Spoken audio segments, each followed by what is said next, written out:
it chapter by chapter, one bite at a time. So many adventures and mountains we can climb. Take it word for word, line by line, one bite at a time.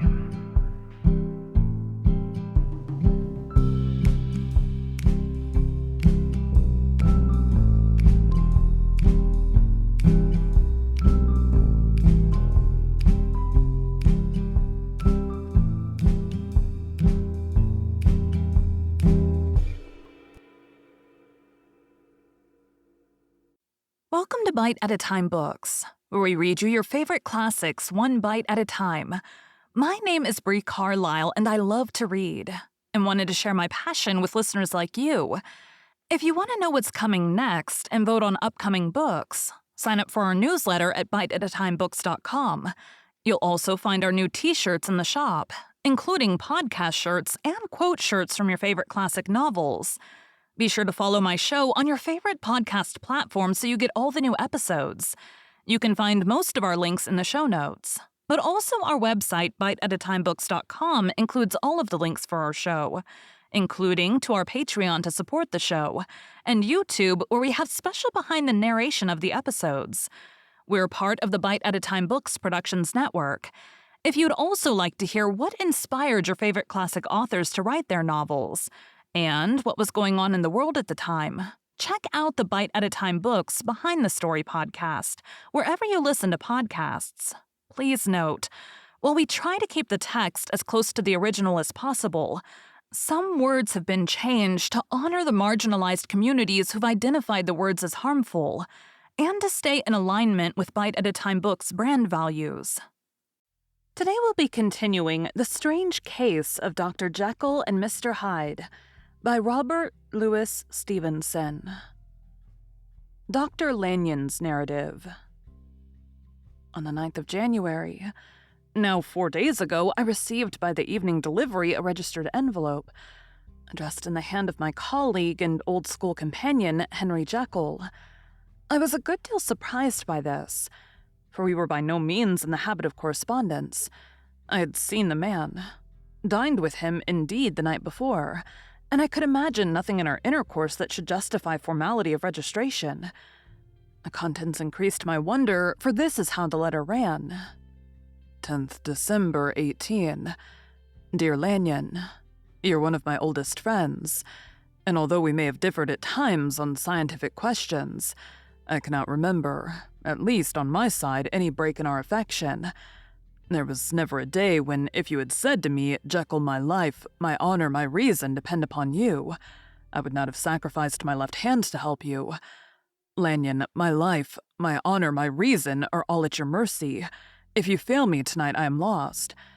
You might suppose after this preface that I'm going to ask you for something dishonorable to grant. Judge for yourself.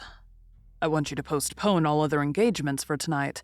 Even if you were summoned to the bedside of an emperor to take a cab, unless your carriage should be actually at the door, and with this letter in your hand for consultation to drive straight to my house. Poole, my butler, has his orders.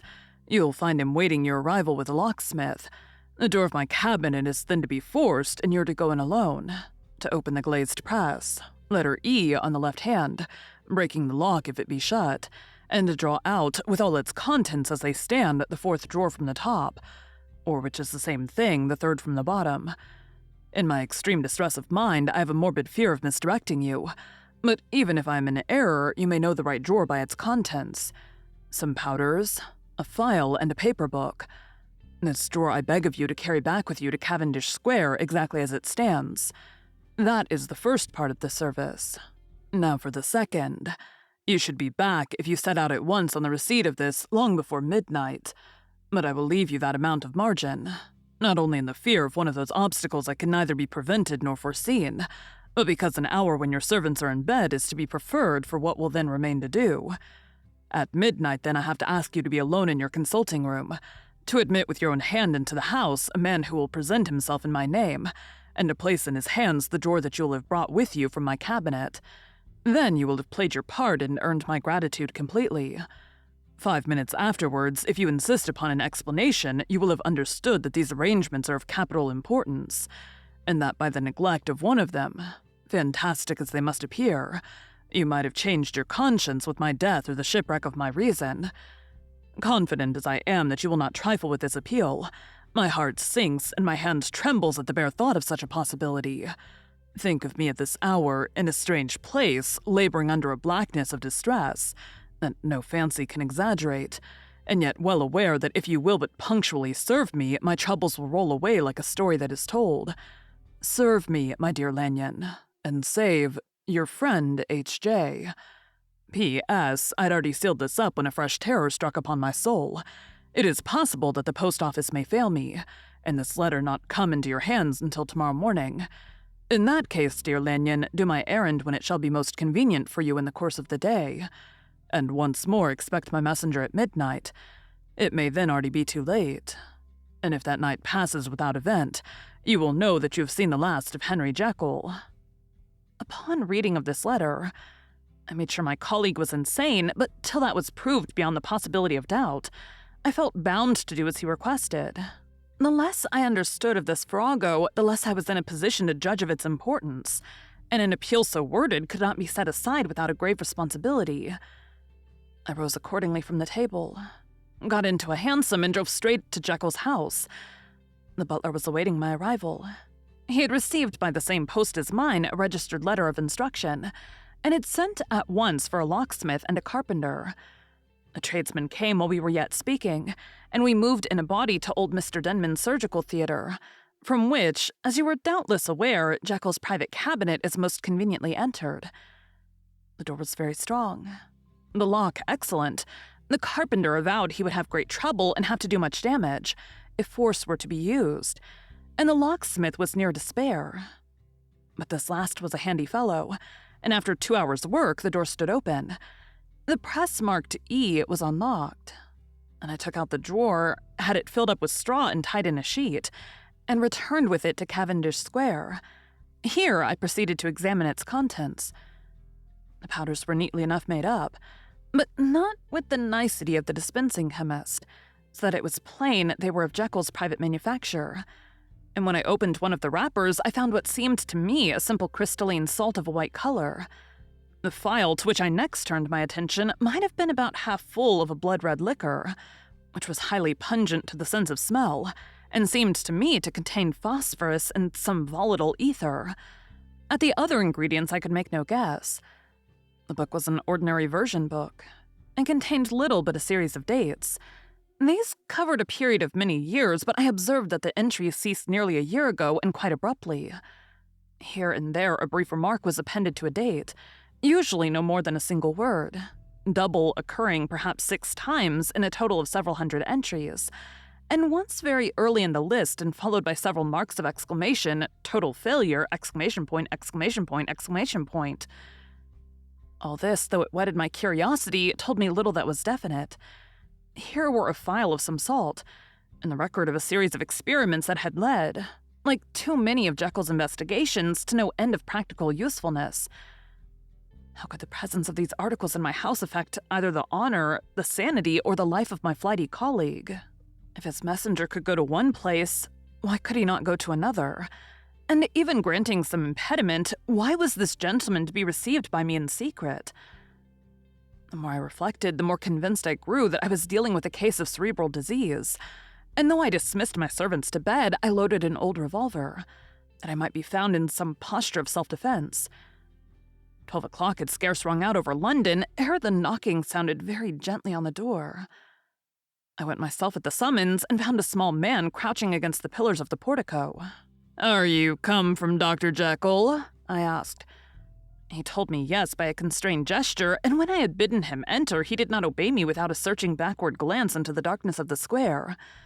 There was a policeman not far off, advancing with his bull's-eye open, and at the sight, I thought my visitor started and made greater haste. These particulars struck me, I confess, disagreeably, and as I followed him into the bright light of the consulting room, I kept my hand ready on my weapon. Here at last I had a chance of clearly seeing him. I had never set eyes on him before, so much was certain. He was small, as I have said.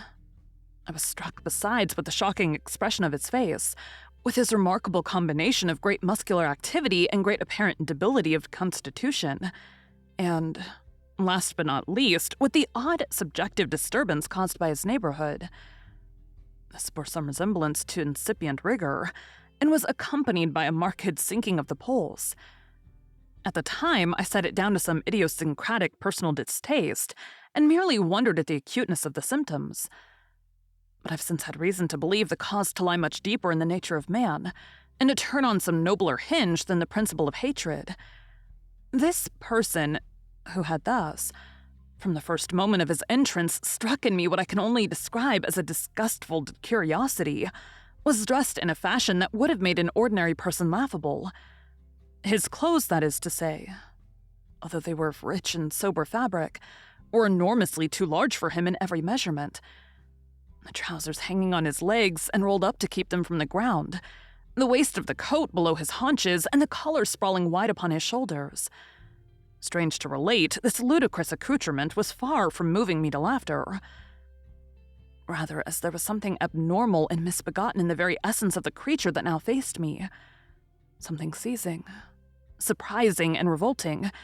This fresh disparity seemed but to fit in with and to reinforce it, so that to my interest in the man's nature and character there was added a curiosity as to his origin, his life, his fortune and status in the world. These observations, though they've taken so great a space to be set down in, were yet the work of a few seconds. My visitor was, indeed, on fire with somber excitement. "Have you got it?" he cried. "Have you got it?" And so lively was his impatience that he even laid his hand upon my arm and sought to shake me. I put him back, conscious at his touch of a certain icy pang along my blood. "Come, sir," said I. "You forget that I have not yet the pleasure of your acquaintance. Be seated, if you please." And I showed him an example, and sat down myself in my customary seat, and with as fair an imitation of my ordinary manner to a patient, as the lateness of the hour, the nature of my preoccupations, and the horror I had of my visitor would suffer me to muster. "I beg your pardon, Dr. Lanyon," he replied civilly enough. "What you say is very well founded, and my impatience has shown its heels to my politeness.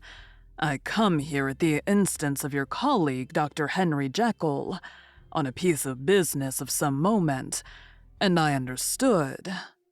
He paused and put his hand to his throat, and I could see, in spite of his collected manner, that he was wrestling against the approaches of the hysteria. "I understood. A drawer." But here I took pity on my visitor's suspense, and some, perhaps, on my own growing curiosity. "There it is, sir," said I, pointing to the drawer, where it lay on the floor behind a table and still covered with the sheet. He sprang to it, and then paused, and laid his hand upon his heart. I could hear his teeth grate with the convulsive action of his jaws, and his face was so ghastly to see that I grew alarmed both for his life and reason. "Compose yourself," said I.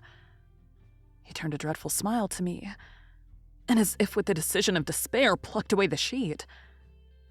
At the sight of the contents, he uttered one loud sob of such immense relief that I sat petrified, and the next moment, in a voice that was already fairly well under control, "Have you a graduated glass?" he asked.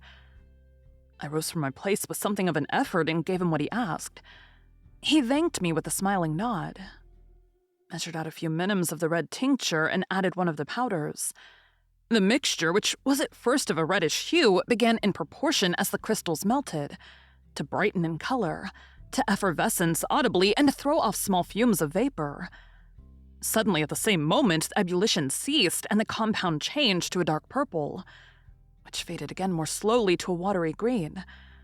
My visitor, who had watched these metamorphoses with a keen eye, smiled, set down the glass upon the table, and then turned and looked upon me with an air of scrutiny.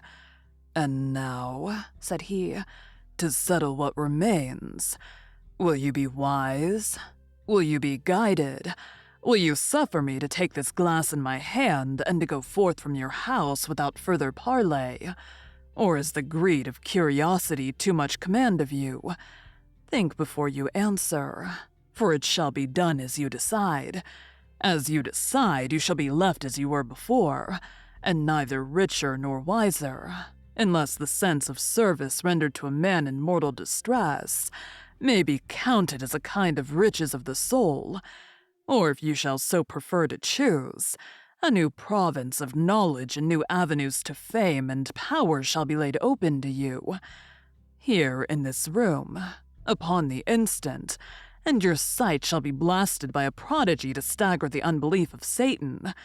Sir, said I, affecting a coolness that I was far from truly possessing, you speak enigmas, and you will perhaps not wonder that I hear you with no very strong impression of belief, but I've gone too far in the way of inexplicable services to pause before I see the end. It is well, replied my visitor. Lanyon, you remember your vows. What follows is under the seal of our profession. And now you who have so long been bound to the most narrow and material views, you who have denied the virtue of transcendental medicine, you who have derided your superiors, behold. He put the glass to his lips and drank at one gulp. A cry followed. He reeled, staggered, clutched at the table, and held on, staring with injected eyes, gasping with open mouth. And as I looked, there came, I thought, a change. He seemed to swell. His face became suddenly black, and the features seemed to melt and alter. And the next moment, I had sprung to my feet and leapt back against the wall, my arms raised to shield me from that prodigy, my mind submerged in terror. "Oh, God!" I screamed, and "Oh, God!" again and again. For there before my eyes, pale and shaken and half fainting and groping before him with his hands, like a man restored from death, there stood Henry Jekyll. What he told me in the next hour, I cannot bring my mind to set on paper. I saw what I saw, I heard what I heard, and my soul sickened at it. And yet now, when that sight has faded from my eyes, I ask myself if I believe it, and I cannot answer. My life is shaken to its roots. Sleep has left me, the deadliest terror sits by me at all hours of the day and night. And I feel that my days are numbered, and that I must die, and yet I shall die incredulous as for the moral turpitude that man unveiled to me. Even with tears of penitence, I cannot, even in memory, dwell on it without a start of horror. I will say but one thing, Utterson, and that, if you can bring your mind to credit it, will be more than enough. The creature who crept into my house that night was, on Jekyll's own confession, known by the name of Hyde, and hunted for in every corner of the land as the murderer of Carew, Hasty Lanyon. Thank you for joining Bite at a Time Books today, while we read a bite of one of your favorite classics. Again, my name is Bree Carlile, and I hope you come back tomorrow for the last bite of the strange case of Dr. Jekyll and Mr. Hyde. Don't forget to sign up for our newsletter at biteatatimebooks.com and check out the shop. You can check out the show notes or our website, biteatatimebooks.com, for the rest of the links for our show. We'd love to hear from you on social media as well.